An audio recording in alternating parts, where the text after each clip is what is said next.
फोटोग्राफीच्या क्षेत्रात सध्याच्या काळात मला असं वाटतं, जे मी बघतोय चारी बाजूला, तुमच्या कॅमेराचं महत्व जास्त वाढलंय, यंत्राचं महत्व जास्त वाढलंय.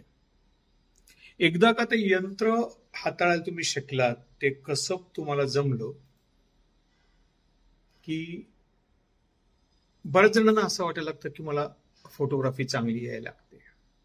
तसं नाही. त्या तंत्राच्या पुढे जाऊन त्या कॅमेरा मागची जी नजर आहे ती माझ्या दृष्टीने सगळ्यात जास्त महत्वाची आहे. तुमच्या हातामध्ये एक छान लेखणी आली तर तुम्ही लेखक होऊ शकता का? तुमच्या हातात 4 सुंदर रंग, ब्रश, कॅनव्हास आला तर तुम्ही उत्कृष्ट चित्र काढू शकता का? हेच कॅमेराबद्दलचं माझं म्हणणं आहे. कॅमेऱ्यापेक्षा पण त्या कॅमेऱ्याच्या मागची तुमची नजर महत्वाची आहे. तुम्ही काय टिपता, कसं टिपता, हे जास्त महत्वाचं आहे. आणि नजरेच्या वर काय आहे, तर तुमचा ब्रेन जो विचार करतो, तो नजरेवाटे तुम्हाला काय टिपायचं याची सूचना देतो. हा विचार जर छान असेल तुमचा आणि तुम्हाला कळत असेल काय टिपायचं, तर तुमचं 90% काम झालं. मित्रांनो, सध्या काय झालंय, या तंत्राच्या इफेक्टमुळं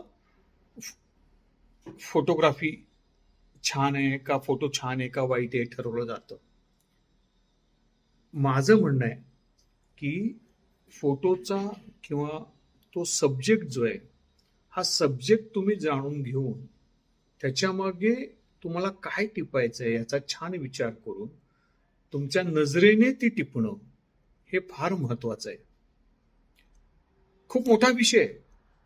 म्हणजे फोटोग्राफी मुळात एक कला आहे का, इथूनच बऱ्याच जणांचे वाद आहेत.